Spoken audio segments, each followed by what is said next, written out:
रीवा में प्रदेश के उप मुख्यमंत्री राजेंद्र शुक्ल ने बसामन मामा गौवंश वन्य विहार का निरीक्षण कर यहां विकसित की जा रही प्राकृतिक खेती और गौवंश संरक्षण की व्यवस्थाओं का जायजा लिया। इस दौरान उन्होंने अधिकारियों के साथ पूरे परिसर का भ्रमण किया और व्यवस्थाओं को बेहतर बनाने के लिए आवश्यक दिशा निर्देश दिए। निरीक्षण के दौरान उप मुख्यमंत्री ने प्राकृतिक तरीके से उगाई जा रही सब्जियों और अन्य खाद्य सामग्रियों का भी अवलोकन किया।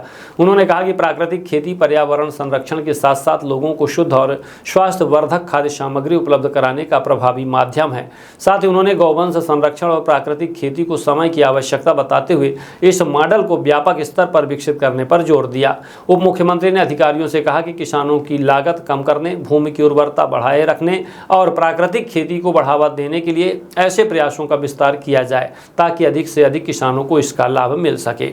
हालांकि अब सबसे बड़ा सवाल यही है कि यह निरीक्षण और दिए गए निर्देश धरातल पर कितने प्रभावी साबित होते हैं। क्या यह पहल वास्तव में क्षेत्र के किसानों और स्थानीय लोगों के लिए लाभकारी साबित होगी या फिर यह केवल निरीक्षण और निर्देशों तक ही सीमित रह जाएगी? इसका जवाब आने वाले समय में जमीनी स्तर पर दिखाई देगा। कितना खर्चा आ रहा है और कितना आमदनी हो रही है, कुछ हिसाब बना के रखना। तो दिन वो अमित शाह जी पूछ रहे थे ना जी, कितना खर्चा आ रहा है। ये देखिए लौकी बढ़िया वो आ गया सर, रेरुआ लौकी, रेरुआ है, ये लौकी करेला, वही कह रहा ना, नीचे देखिए, नीचे यहाँ पूरा पत्थर ही था। यहाँ पहले गाय बैठा, भिंडी भी लगी हुई। हाँ, भिंडी पीछे लगी है। मल्टी लेयर फार्मिंग का ये आदर्श नमूना है।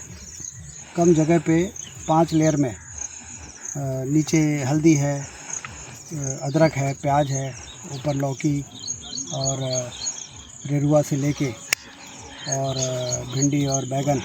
इस प्रकार से ये जो एक प्राकृतिक खेती का एक आदर्श नमूना जो मॉडल है, वो जब लोग देखते हैं तो उनको ये प्रेरणा मिलती है कि प्राकृतिक खेती के माध्यम से न सिर्फ हम अपने परिवार के लोगों के स्वास्थ्य को बेहतर रखने के लिए ऐसी सब्जियां उगा सकते हैं जिससे बीमारी की संभावनाएं कम हो जाएं, वहीं दूसरी ओर कम जगह पर हम कई लेयर में फार्मिंग करते हैं तो हमें आमदनी भी बढ़ती है और उससे प्राकृतिक खेती के प्रति जो लोगों की भावना है कि सिर्फ केमिकल फर्टिलाइज़र यूज़ करेंगे तो ज़्यादा उत्पादन होगा, वो भ्रांति भी दूर होती है, आमदनी भी प्रभावित नहीं होती और स्वास्थ्य के लिए ज़्यादा बेहतर साग और सब्जियां प्राप्त हो सकती हैं।